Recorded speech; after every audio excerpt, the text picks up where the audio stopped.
Hello po sa inyong lahat mga ka-crypto. Ako po si Pinoy Crypto Trader at sa video na ito ay atin pong pag-uusapan ang tungkol dito kay XRP at kay Bitcoin or BTC kung saan ay sila po ay mga tinuturing na certified at as non-securities in the US. Ayan, nakakasorpresa daw po ito.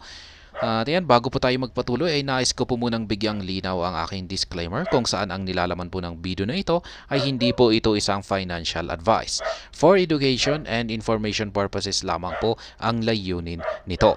Nais ko na rin pong magbigay babala na wala pong kahit anumang group chat ang Pinoy Crypto Trader. Ayan, shocking but true. Ayan, nakakagulat pero totoo. Only XRP and BTC are certified as non-securities in the US. Ayan, sa bansang US po ito.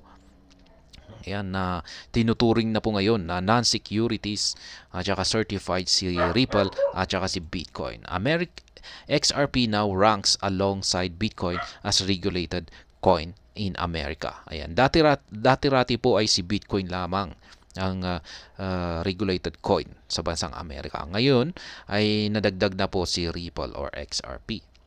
Many stakeholders in the digital currency ecosystem have always bemoaned the lack of regulatory clarity for cryptocurrencies in the United States, but the tides appear to be changing. According to an update from the Ripple developers featuring a video comment from the company's CTO, David Schwartz, XRP is now the only digital asset with regulatory clarity in the United States after Bitcoin. Ayan.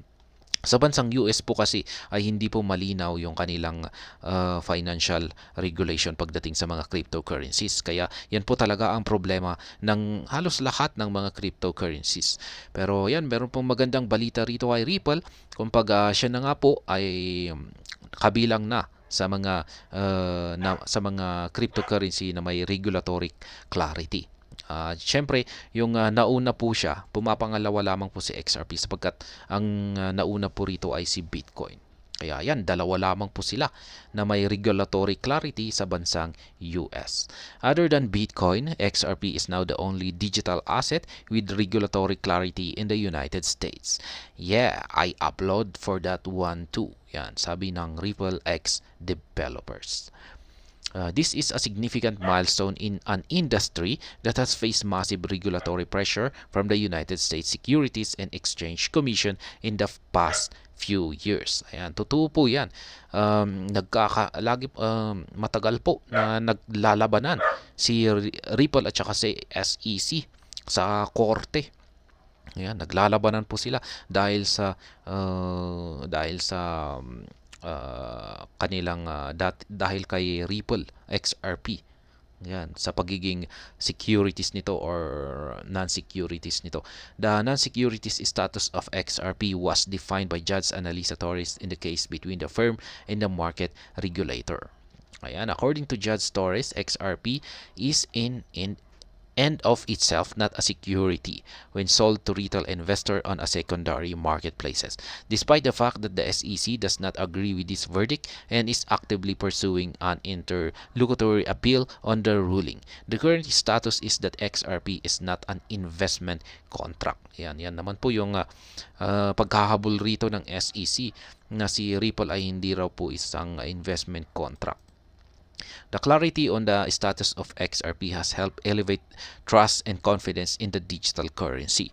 Besides the relisting of the asset on popular marketplaces like Binance US, Coinbase, and Kraken, and more industry stakeholders are now exploring avenues to employ Ripple's remittance technology which utilizes the XRP token. Ayan, kasi yan na po yung dahil sa financial regulatory clarity ngayon na nakuha ni Ripple ay mukhang yan na nga medyo nagkakaroon na yung industry, yung crypto industry na pagkatiwalaan si XRP at gamitin ito sa kanilang gamitin ito para magsilbing utility sa kanilang technology. Kaya ayan, maganda po talaga kung pag nagkaroon ng regulatory clarity ang isang crypto. At yan, sana nga ay masundan pa ito, madagdagan at hindi lamang si Ripple.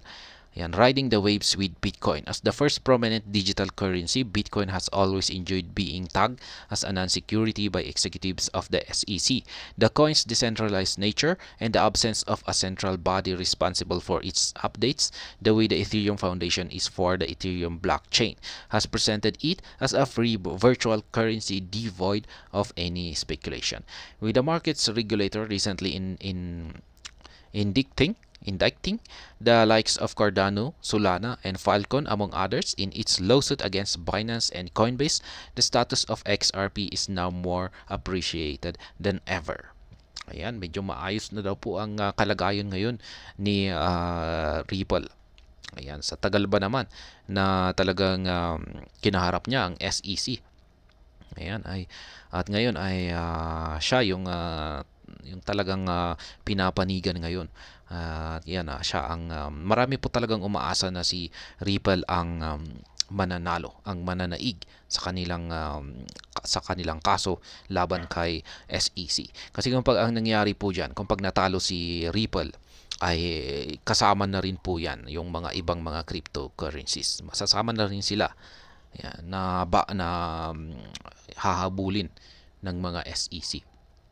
Pero ngayon, at dahil sa sila nga yung nagpapakita na sila yung may edge na manalo, yan, magkaroon, kasi yan na nga, naging regulated na siya, ay nabigyan ng buhay yung mga ibang cryptocurrencies na balang araw ay sila na rin ay magkakaroon ng ganitong status na regulated, na magkakaroon sila ng regulated clarity na status na kagaya ni Ripple.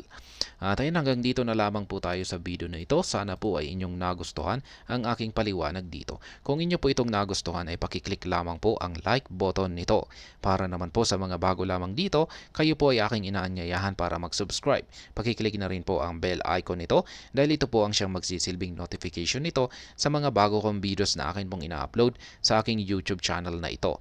Marami pong salamat sa panonood. Ingat po tayo lagi at God bless po sa ating lahat.